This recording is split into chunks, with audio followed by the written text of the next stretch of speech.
Basketball is my life. I have nothing else. This is incredible. This is the best Grateful I've ever heard. Shooters. That's what we do. Shooters, a basketball podcast. Let's go.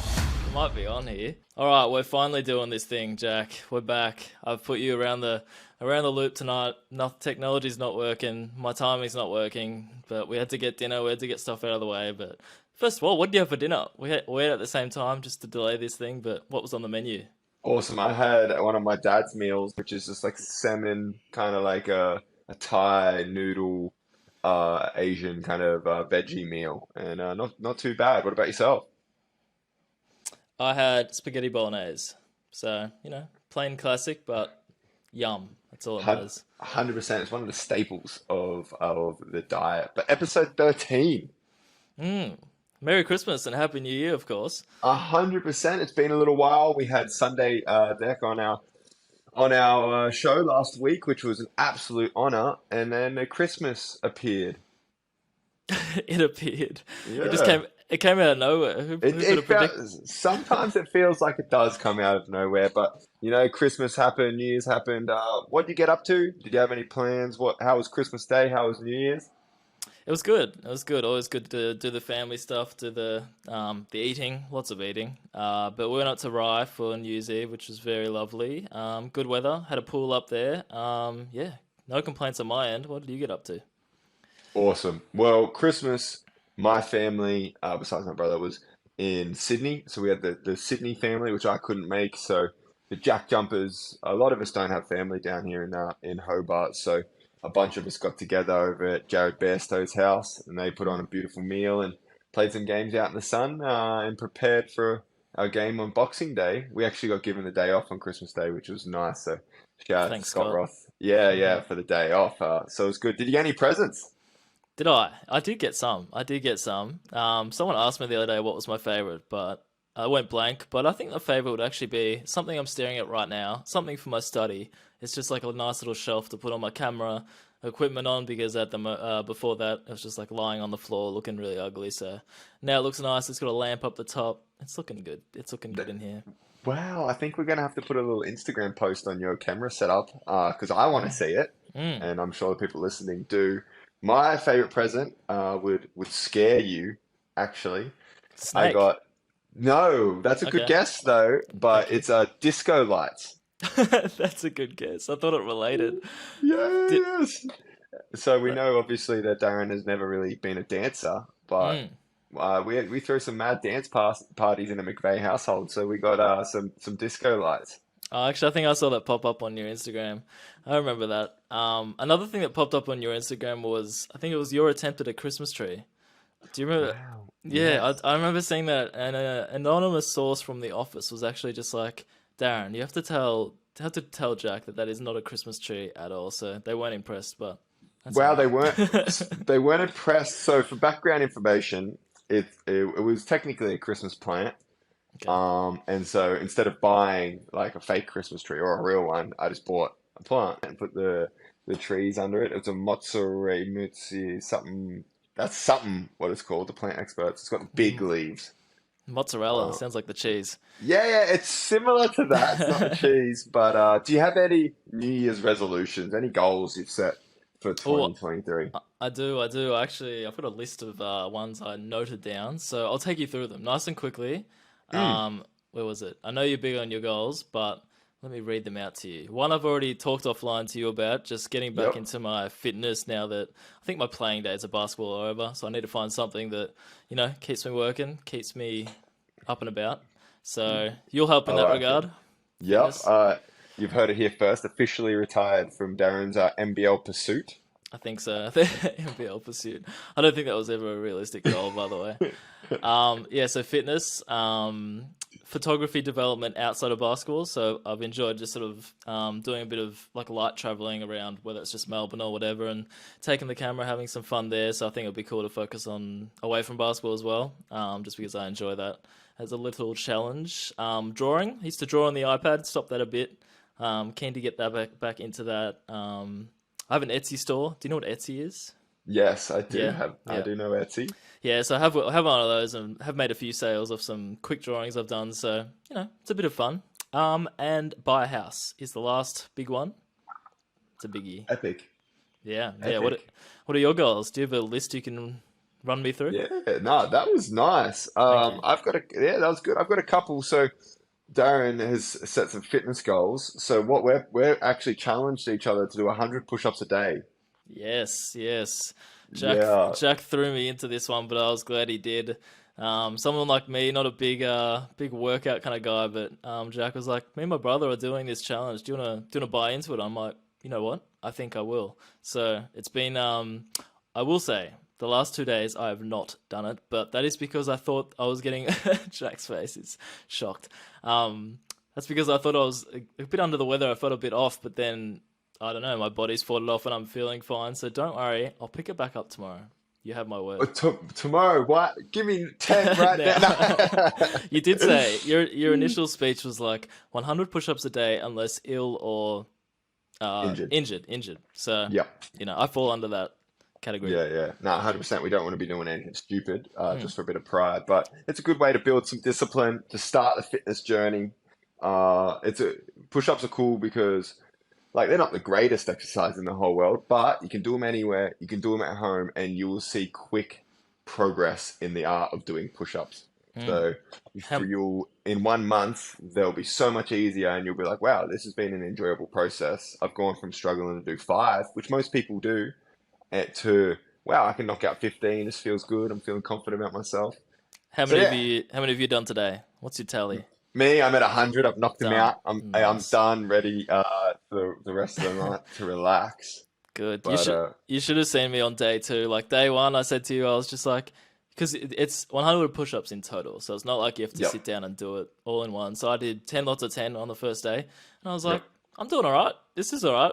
Come second day, I had to go into the office, so I'm not just gonna, get down every an hour to do 10 push-ups in the office. So I had to do most when I got home, and you should have seen me on that last few. I could barely get back up. So Yeah.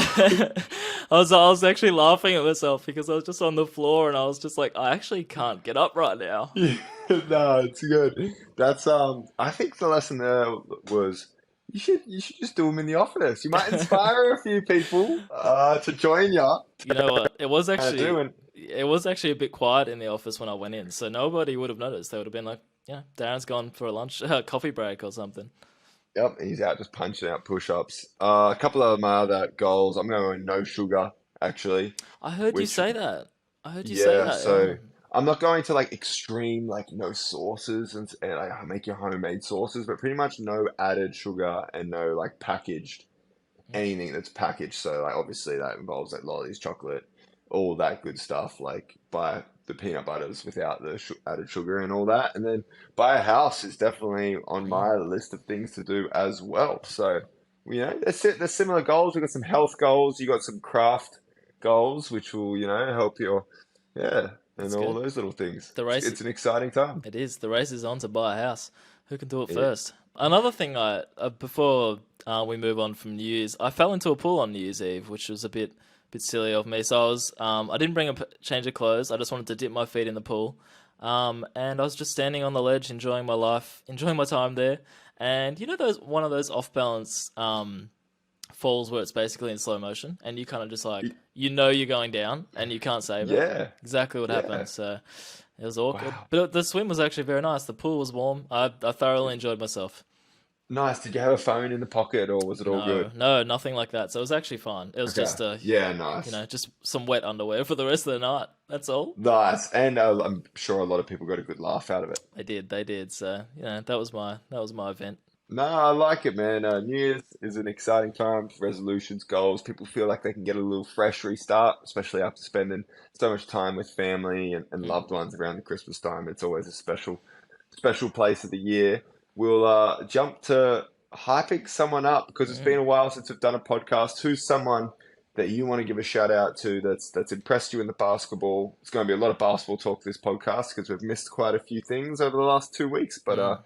let's get it started. There has been a ton of basketball, hasn't there? So apologies to anyone who's not an obsessed fan, but hey, if I'm sure you're a bit of a fan of basketball if you're listening to us as well. But I've got a few hype ups. I've got one main one. Gorjak Gak. I was watching him and just his energy, how he plays, like his athleticism. I think, did you guys recently play Brisbane? I think you did. We did a couple weeks Oh, ago, okay. and he had a really good game then as well. Yeah, he's had a few. I think the first time he caught my eye was against Perth, and he was just doing his like things the way he plays, the energy plays, and then the next couple, I think he backed it up and had even better performance without Aaron Baines out and stuff. So yeah, he's caught my eye. I just love the way he plays, and it's cool when a new guy comes to the league like that. I'll let you go first, but I've got some bonus hype ups just to put on the end of this as well. I like it. I like it. I tell you what, he has been playing great. 18 and 13 the Mm. other day, I think. You know, that athleticism, and he's playing hard with a lot of energy. And you love seeing a guy capture their spot when they get given a chance. And that's who I'm going to shout out. It is a teammate, and we're going to talk a little bit about him later. But Isaac White, Mm. you know, he's someone that had a contracted spot in Illawarra for 2 years, doesn't get re-signed with a new coach, and is kind of out of the league. You know, he's searching for spots, gets a replacement spot in the Jack Jumpers, and then the NBL rules changed. So it used to be, so you got development player roles who only you got to be under 25, but it used to be if you'd been contracted, you couldn't be a development player again. It was a silly rule, and Players Association and me and Alex Madronia kind of fought for the change, and we got that change done. And so he was able to be signed as a DP with the Jack Jumpers for the rest of the year. And it's the same thing. He's had an opportunity growing every single week. When he gets out, he's playing better and better and better. And the other game, he had 18 points in 9 minutes, 18 points at halftime, and helped us get a massive home win against Southeast Melbourne. Yeah, he was huge. Yeah, you surprised me with that one because I just wanted to talk about him in general because, like you said, when he was doing that, I don't know who it was against, but 18 points in 9 minutes. It's very cool to watch, and I just wanted to ask what he's like off the court. Like, I feel like people know him for his energy. He's kind of like that scoring punch. People love his mullet as well. Got to put that in there. But what's he like off the court as well?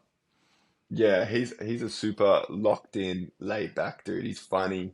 He's like always trying to crack a joke or have a laugh, but he's really big on the discipline. Like doesn't drink, doesn't really go out much. You know, he's a Stanford graduate for a reason.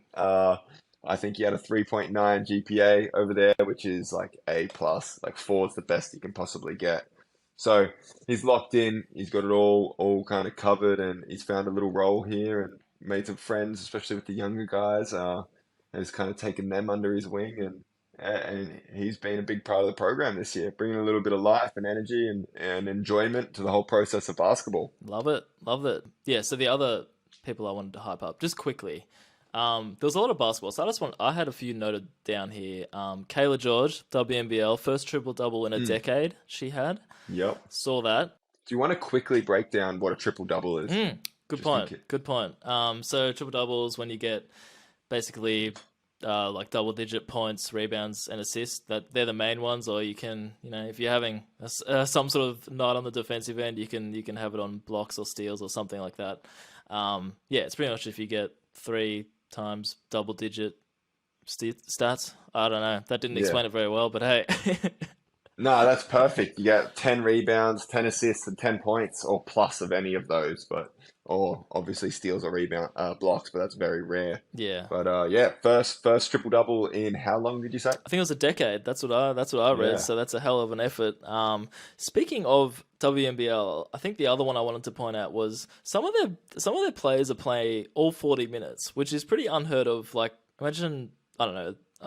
I'm sure I don't know like if it happens in the NBL at all, but imagine you see that on the box score, you see that in NBA or WNBA. I just wanted to shout that out because I think that's pretty bloody impressive. Someone just not stepping out of the game at all.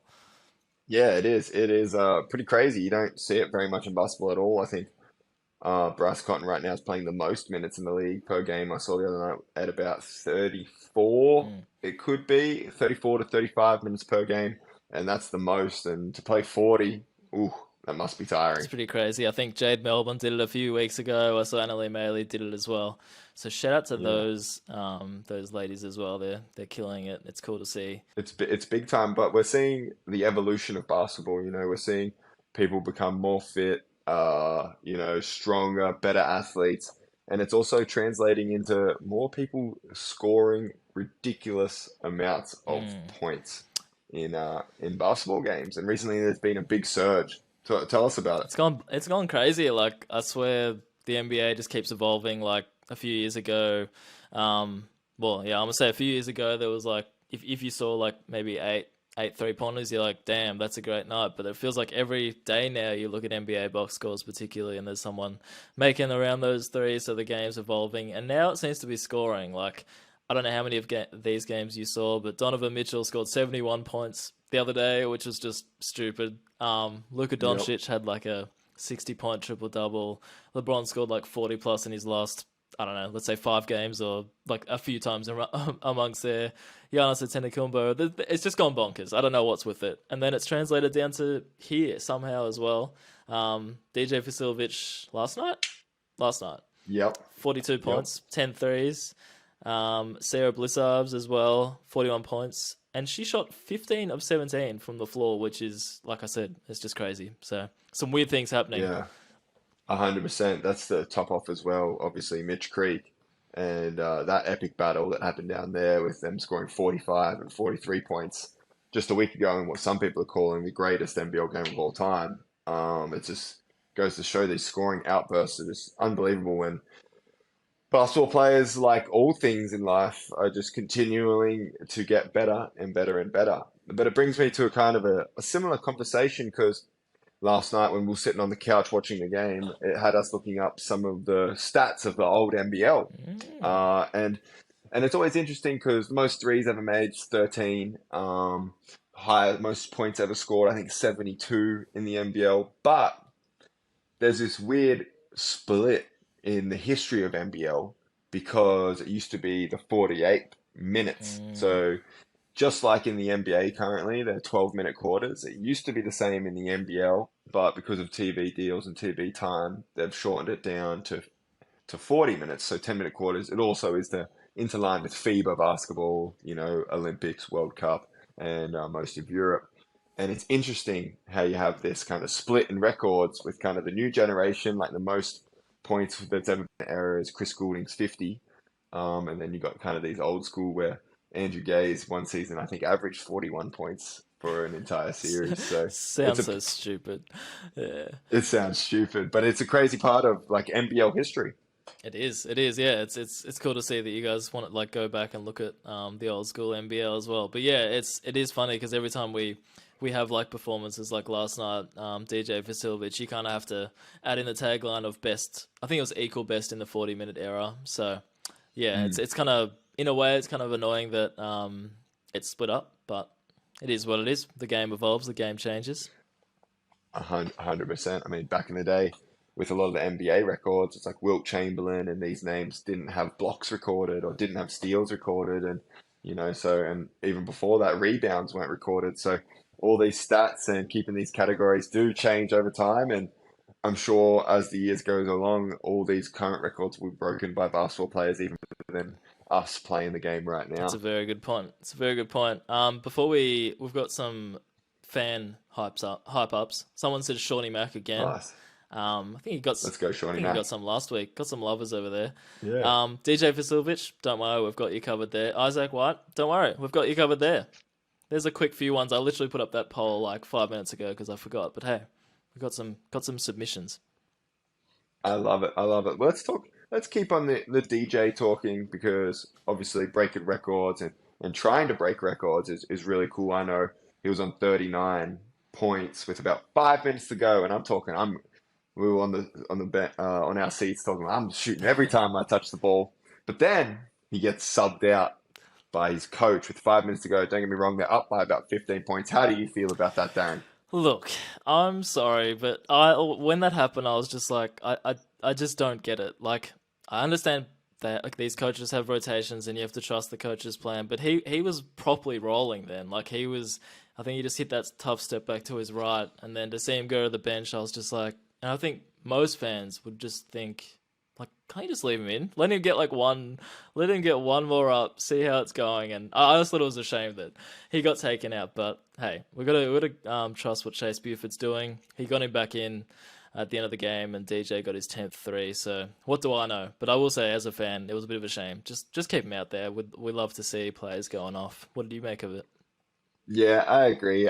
From a fan's perspective, I mean, we were watching the game and he gets stuff up. We're like, no, Mm, shoot it again, and then you're following it and you're enjoying watching this storyline play out live, and you see him get subbed back in, and obviously sometimes it can throw your rhythm off a little bit. He ended up getting it, the 40, breaking the 40 piece and hitting another three, which was awesome. But yeah, I know as a player, I would have wanted to be out there shooting those shots. for sure. And do you think, I'm sure he would have, but do you think if DJ came back out and didn't get that 10-3, didn't get over 40 points, like, would that annoy you as a player? Surely, I know it's about the win, I know it's about that, but there's not many nights you're going to feel like that. Like, do you reckon you feel a bit of, bothered?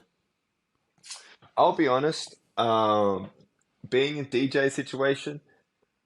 I think he would have been a little frustrated he didn't get 50. I know that sounds crazy, No. but we're like that for me, it's like he was so close and such an amazing performance. I'd have been like, damn, if I hit a couple more, if I hit those ones or was a little more aggressive, I could have had 50 and could have been the all time. That's where my brain would be at. Obviously, I've never scored 42 points in the NBL, Mm. so I can only say my perspective. But I know he believes every shot he takes is going in, and so those last two or three he missed, I know he'll watch back and be like, I wish I made those. I could have had 50. So that's what I think was going on through his mind.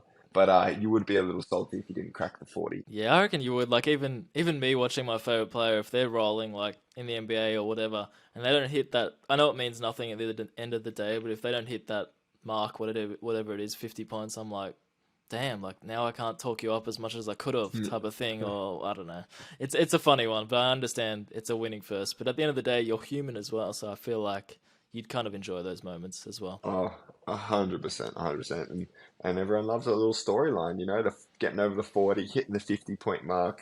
That's what people enjoy talking about, and that's an important part of sport. It is. It is. Speaking of, you were talking about Isaac White, teammate, former teammate, Ty Webster. He's back in the league. What was Ty Webster like in college? You guys played together. I don't know how long for or anything like that. I'm going to be honest, Yep. but what was he like in college? Yeah, so we were teammates for 2 years at college, a roommate for one of them.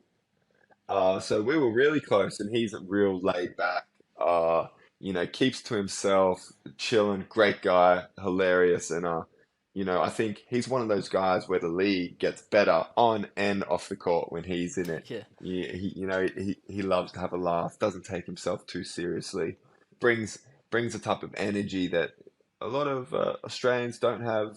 You know, this use words are a little overused, but the word like swag, like this, that type of swag that you can't really describe. That with the ball in his hand and off the court. So yeah, I'm looking forward to playing Perth, going up against the brothers, and who. It's another one of those storylines. Who doesn't love to see two brothers playing together? I know with me and my brother down here, that's what we dream of. That's what we're working towards, and hopefully one day we can be like the Webster brothers. hey, that's really cool. Actually, how old is he at the moment? I don't even know. Your brother. My younger brother's 19, so Okay. yeah, he's in the process of grinding it out and turning into a man and first year playing out of high school basketball. So yeah, so that's a storyline that we'll have to be following too. Hopefully That's one day we'll be battling it out. yeah. That's a really cool goal to have. I like that. Yeah, Yeah, I was gonna say, like as you said, he's a great character on and off the court. Like I know us, the content team, love him. He does some stupid things on the court. Like sometimes he's just like doing whatever on the bench, eating lollies, making yeah, TikToks. Like that's just who he is. And yeah, so he was with the New Zealand Breakers. He's come back playing for the Perth Wildcats this weekend. I'm sure he'll yeah, play. Yeah, playing with his brother. So super cool to see him back. And I've had some interactions with him, just like shooting him. When the Breakers were down here that season, they had to stay in Melbourne for the COVID stuff. I was lucky enough to go to their trainings a fair few times, so built some mild relationships with those guys. So he was always one that loved a photo, loved hitting me up for any photos or videos of yeah. himself. So yeah, fun guy. Nah, it's epic. And talking about content, because obviously he creates a lot of content. One of the biggest content creators of this season or moments was the Christmas Day game. Mm. There was a lot of marketing put behind it. Obviously, we saw the results of 300,000 people tuned in. It was super successful, a great game. Did you watch it, and how did you find the whole process of one preparing for it, the marketing behind it, and then enjoying kind of that the Christmas Day experience? I think it was really good. Like not to toot the NBL's horn, just because I'm sort of involved in it all. But yeah, I think it was a great move, and I understand the like the families and stuff for people who are playing, that's impacted and stuff. But I just think like who doesn't after a big lunch, a big afternoon, eating and messing around with your family, catching up with them, like who doesn't want to just go home and sit on the couch and watch some basketball, some sport? So I think they really hit the mark there, and from all accounts, everyone loved it. So yeah, you love it as well. I'm sure you watched it as well. Yeah, I actually didn't watch it. Oh, well, Yeah, sorry, but that's all right. that is only because I had a game the next day. So Mm. I was in bed, kind of watching film on the New Zealand Breakers of who we were versing, and so I was in preparation mode. But we finished the lunch and said, you know what? Like if we didn't have a game tomorrow, we'll definitely be chucking this game on and enjoying it. And it was cool to be a success. I've heard some rumors about next year, maybe a Jackies versus Melbourne. Ooh. Who knows what it might be, but I think they're going to renew it most likely. They're the rumors flying around, but I think, yeah, as you said, it was a success and a lot of people loved it. Jackie's at Melbourne. Christmas at Darren's. Do you want to come around for a Christmas lunch? Wow, I might have to. As long as I don't fall in the pool, we're good don't to go. don't hold me to that. But hey, it's not a Yeah, bad thought. Um, it isn't. that's cool. I hope they bring it back. And I saw Pete Hooley floated the idea of doing Christmas Day jerseys as well. Would you be up for? What do you reckon of that? I think a Christmas Day jersey is cool. Mm, I think we've got to be careful about how many jerseys yeah, true. we keep releasing True. because we are definitely doing a lot Mm. of jerseys. I know Tassie this year we're doing a throwback jersey and we're doing a teal game jersey. So I think we've got Teal. about four, yes, a little teal game, raise some funds for Mm. ovarian cancer. I hope I got that correct. Okay. I And I didn't. hope I'm not, yeah, spoiling some future surprise. So you might have been My, hearing some my, exclusive news right there, but that's what you get for listening to the Shooters podcast. Yeah, I was gonna say we might have to like just go back on that and see if we can keep it in. But who cares? Like Yeah, who cares? That's if what you get. if this is the clickbait to get people on, I'm happy with Uh, it. 100%. But head coach Ford, uh, which is the Cairns head coach, talk about some comments about Keanu Pinder and Melbourne United targeting him and Mm. trying to get under his skin. Obviously, he's one of the best players on Cairns. What do you think of those comments, and how do you feel about it? I mean, it's an interesting one. So yeah, so to be honest, I didn't even. He just kind of made some comments as in, he thought Melbourne may have been using like hard fouls or just going after him a bit. Is that what you're referencing? Yes, it is. Okay, just thought I'd make that clear. But yeah, it's one of those things. I do think as soon as you bring something to light, as soon as you start talking about it, it does make you go back and research it a bit more, obviously. And then you go back and I watched some. I remember going back and watching some film of people like how they found him and how he played that game. But yeah, it's an interesting one because as soon as you start saying those things, it's like okay, maybe there's something in it, and you might start to think about it a bit differently. Yeah, it is an interesting one. We were talking about it as a team and with the coaches and stuff, and it's always interesting because coaches can use this as a way to help their team. You put things on alert, let refs know, draw attention and eyes to a certain thing happening. It can affect the way games play, the way it's refereed, or small adjustments made around the league. And as we know in this league, the difference between winning and losing is so small. Mm. So if you feel like a little media kind of rant or focus on a particular thing can help your team win, can build some confidence, because Keanu's walking around saying, my coach has got my back.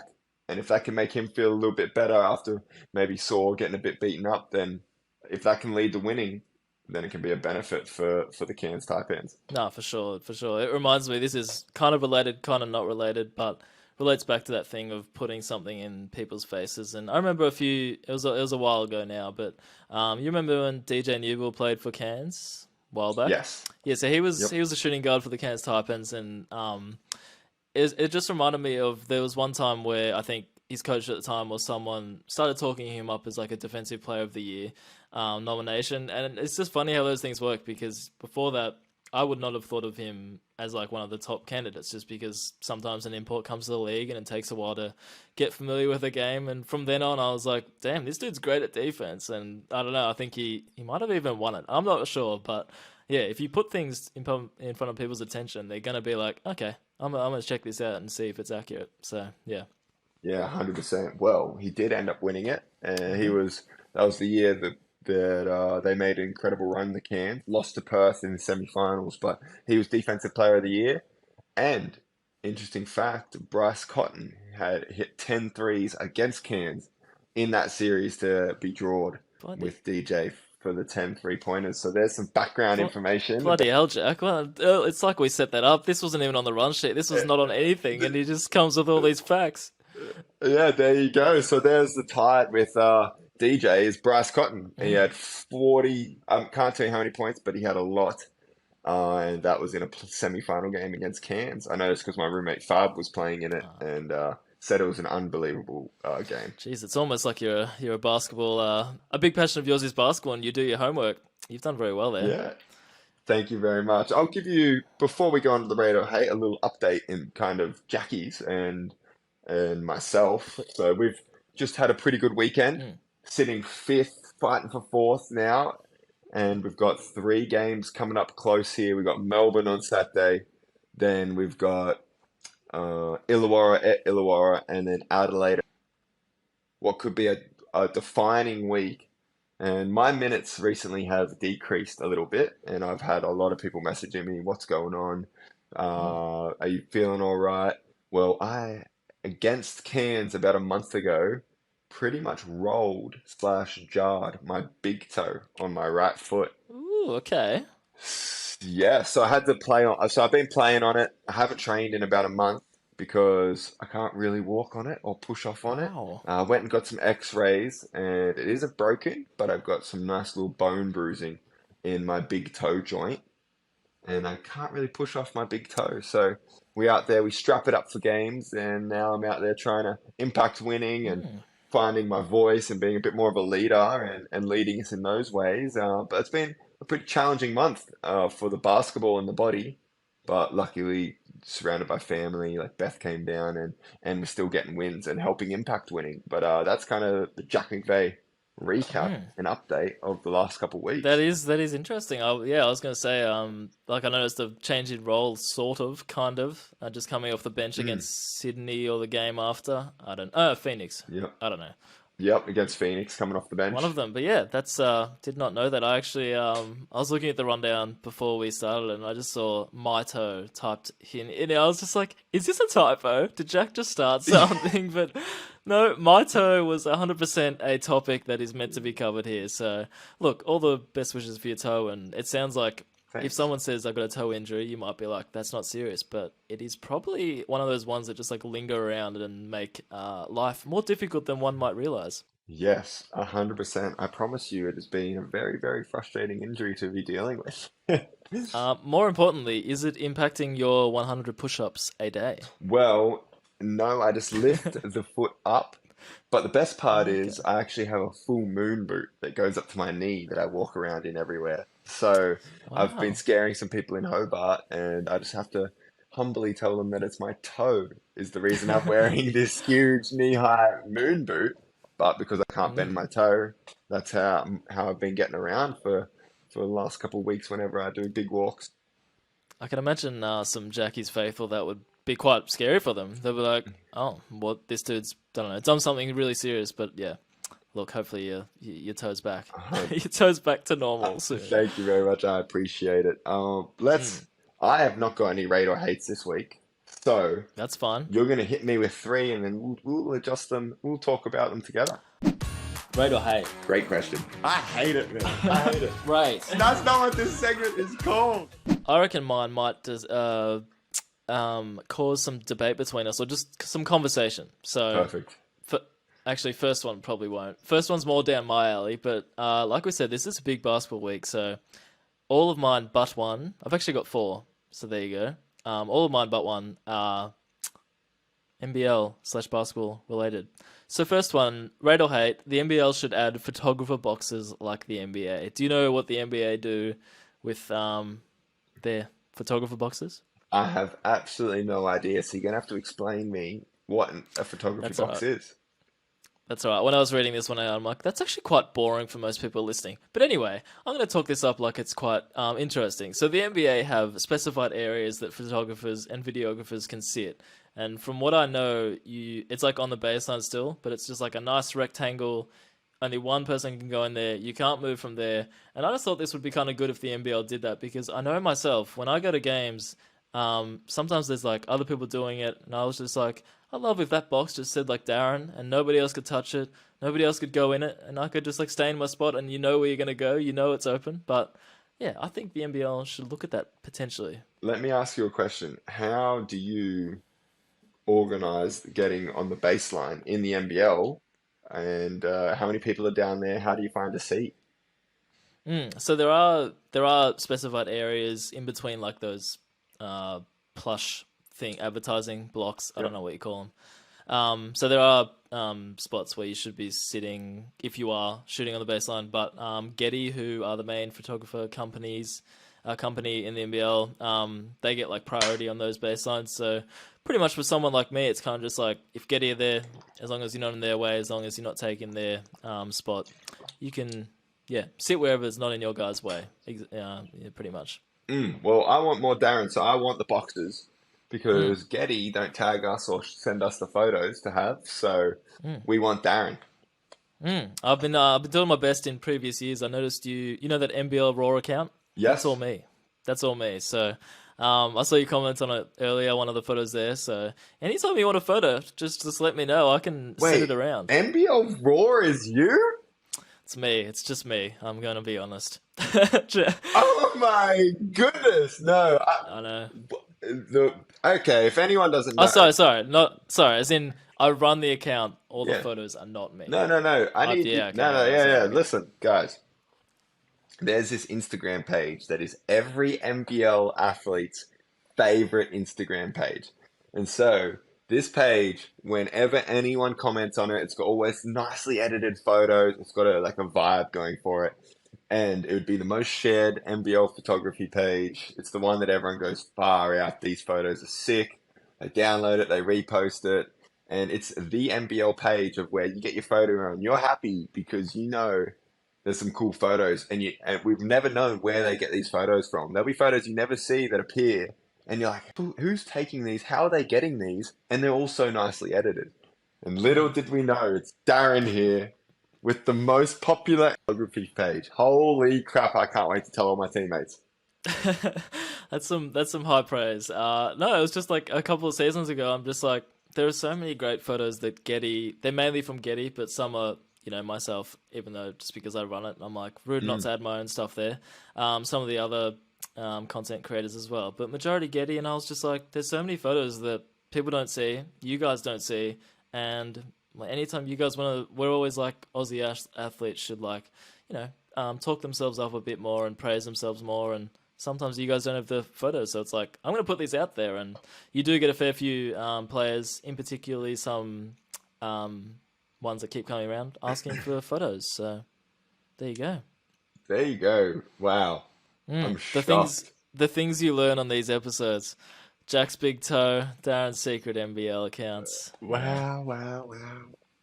Sheesh. Do you want a moment to Oh, process? Do you want a moment to oh, process this? Yeah. it's cool. You know what's funny? It was a couple of weeks ago. I was like, whenever there's a good photo of me, it gets posted on this page. I think whoever runs this page likes me. You know what? Every time I've posted ones of yours, I think I did a dunk the other week. I was just Yeah. like, for anyone who knows this is me, they're gonna be like, Darren, I know you're just posting Jack because you've got some like special consideration there. But hey, no, it was a good photo.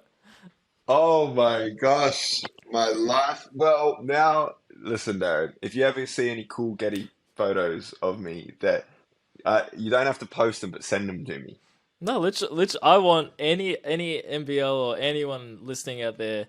If any photos you want, just ask me. Just literally my personal NBL Raw. Keanu Pinder does it a lot. Shout out Yep. to him. A few others do it a lot. So just ask me. This we want you to post off of yourself because you guys are terrific. Shout out Listen, NBL players. Darren, you can see my admiration for this Mm. NPL page. It's incredible.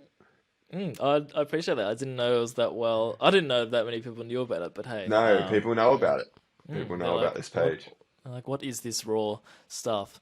But hey, that Yeah. was a good rate. Did you? Oh, actually, no, you couldn't rate or hate it because you weren't sure what NBA did it. But Yeah. yes. Anyway, next one. We should mic NBL players up in some games. Ooh. I love the idea of creating the content. It depends how they're mic'd up. Yeah. Because it is different to the NBA where our regular season games are so important that to it's very hard to capture how important these games are versus 82 games. Mm, I think in terms of creating media and content, it's extremely valuable of an idea. You probably can't capture anything better mm. than a camera on someone. I remember one season they did it in warm up and stuff like that. And so I think if I was the NBL, I'd be pushing for it. If I was players, I'd be probably pushing away from it. Yeah.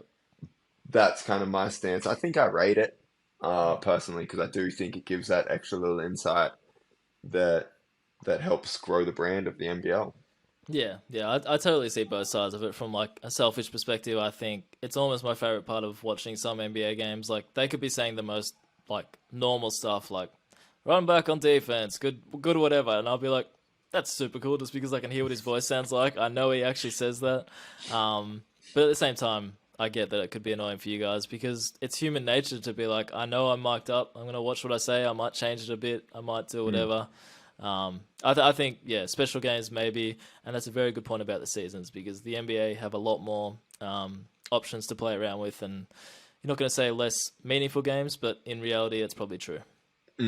I would love in the off season for us to play some pickup or maybe come to an NBL one game, Darren. You film me and I'll mic Mm. myself up and we'll get just a Jack McVeigh NBL one experience. Yeah, literally. Let's something like that is fun. People love that stuff. Yeah, definitely.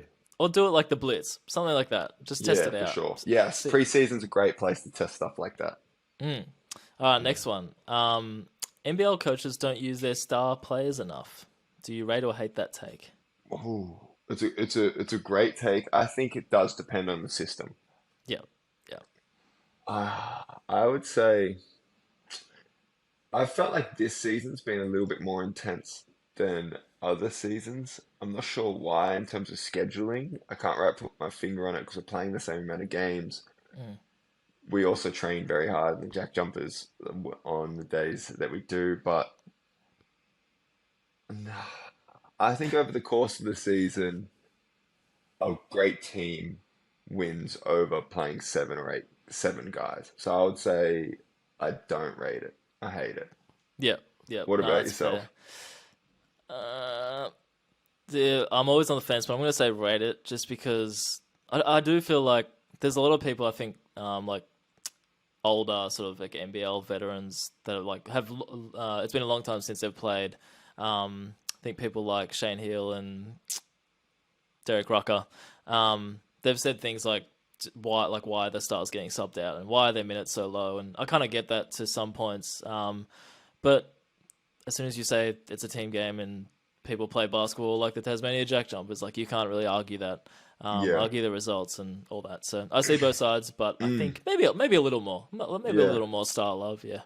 I definitely think in the NBL, because guys play so hard, again, it becomes that different beast to the NBA. Playoff basketball in the NBA is the most beautiful basketball in the world. But regular season basketball, like, you've got to hold everyone accountable. And minutes is the only way to do that. And I'm yet to see someone, and basketball has changed over the last 20 years.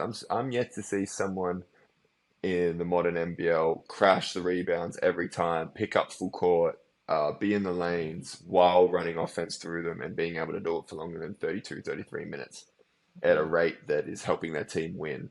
And so I think if guys want to play more, they might look at the offensive output, but their defense is going to give way.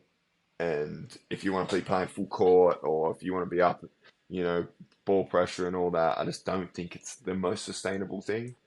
And you look at a lot of the winning teams, Sydney right now rotates deep. Look how much better New Zealand is when they were healthy the other day. And they're rotating deeper. I mean, Jack Jumpers is another example of a team that rotates deep and is playing well. And then you look when you can't rotate deep, like Southeast, and they've been struggling the last couple of games. Obviously, their stars have been out, but that's to do with rotations and depth of talent as well. Yeah, no, that's some good points, and it kind of related back to putting DJ Vasiljevic on the bench. During that moment, it Yes, was kind of just like, would an extra 3 minutes really hurt him? But then I he agree. then he stays out there and gets injured. You're like, I feel awful. Yeah. Anyway, last one. I'm looking forward to seeing how you respond to this. So it's one of those ones where you kind of rate or hate the statement. Jack, yourself, Jack, could see himself in media post career. Ooh, I definitely rate it. I like the media world. Definitely building my own brand for sure. Commentary, I think, could be a little intense. I like doing interviews and stuff like this. And I mean, technically, aren't I already in the Yeah, media? it's true. It's true. But, You're what do they call it? New media. I think the NBA players call it new media. So you're definitely one of those now. So I thought that would be part of your answer. yeah, there you go. What role could you see me in post basketball? I don't know. I could see you as like if you did choose the commentary route, I could definitely see you as like that sort of expert sort of they call it like the color commentator, like not the play by Mm. play ones, but I could see you on like the talk shows, stuff like this. Obviously, you're pretty good at, Wow, so thanks. I could definitely see you in something. So it's yeah, it's I think it's one of those things. It's kind of exciting for you guys to think about. Relates it back to Sunday Ditches chat as well. You can't play basketball forever, but yeah, I just think it's interesting when players talk about post basketball life. Yeah, definitely. And I mean, anything to keep me in touch with the game and growing the game of basketball. And obviously, I'm someone that thinks every single little boy and girl should pick up a basketball and have some fun, or watch some basketball and enjoy it, or take your family to a sporting event of basketball and have a great family night out. So if I can help that grow and support a great league, I'll always be invested. And I do think commentary. Me and my brother actually won. We were in Canberra for my friend's 30th that time. We got home and there was an NBL game on. I think it was like Melbourne versus Southeast Melbourne. I think it was, and we were just like, let's have some fun and let's actually try to properly commentate a game. Like, so Yeah. we put it on mute just for the challenge, and of course we are just like laughing and stuff halfway through. But the times you actually try to commentate, it's very difficult. Like for someone who hasn't Yeah. done it, it's actually quite challenging. But hey, maybe one day with me and you can somehow put up a stream and attempt to commentate just for the sake of it. Well, it's crazy you said that because you just read my mind. So we might have to, get on the commentary on the Twitch, or Mm. we'll try organize something with the NBL, whether it's playoffs, so hopefully I'm in it, or something in the off season, or maybe a little preseason commentary job. But maybe we might have to chuck you and me on the stream and give it a go. I've actually thought that would be a fun little challenge, like just to, because hey, the NBA do it. They have those side sort of channels where you can watch. I think like Jamal Crawford and ex players sort of talk about the game and commentate. So hey, Yeah, we can try it. Why not? 100%. I like it. I like it. Is that the last rate or hate, or That's the last one we can grateful for. What have you got for this week? wow, this is a negative space. I'm just gonna start chucking up random things I'm grateful for. This is incredible. This is the best grateful for I've ever heard. I'm grateful for aeroplane transport. One, obviously, Christmas time, it's always special. But with the modern living, most people have to fly somewhere, and it's been chaos, obviously, with Mm. the transport getting back and getting all those jobs backfilled. But being able to hop on a plane and seeing a loved one, being able to hop on a plane, play someone else in a game of basketball, I'm very grateful for that. What about Mm. yourself? Good one. Mine relates back to what we were talking about earlier, but just sort of grateful for like reflecting on New Year's as soon as the new year ticks over. Like I know you can literally sit back and reflect on a year whenever you want, but whenever it's New Year's Eve, you're kind of just like forced to reflect on the year before and then think about the future. And I'm just grateful for those moments because it's kind of interesting and exciting to think about your future and also look back on your past just to see what you're proud of, what you might have done different. Because we all do some pretty cool stuff in this life, and it goes very quickly. So just like those reflection moments. That's the perfect way to end it. And we should reflect that we started this podcast in 2022, and let's see where it takes us in 2023. That's true. And with that being said, that is our last episode ever. No, I'm kidding. Yeah, no. I'm actually sick of it. No. Yeah. We'll be going strong in 2023, but that's it. Get back to your push-ups, Jack. I'll do mine tomorrow, I promise you. And that right there is the perfect outro. Let's go. 2023, here we come.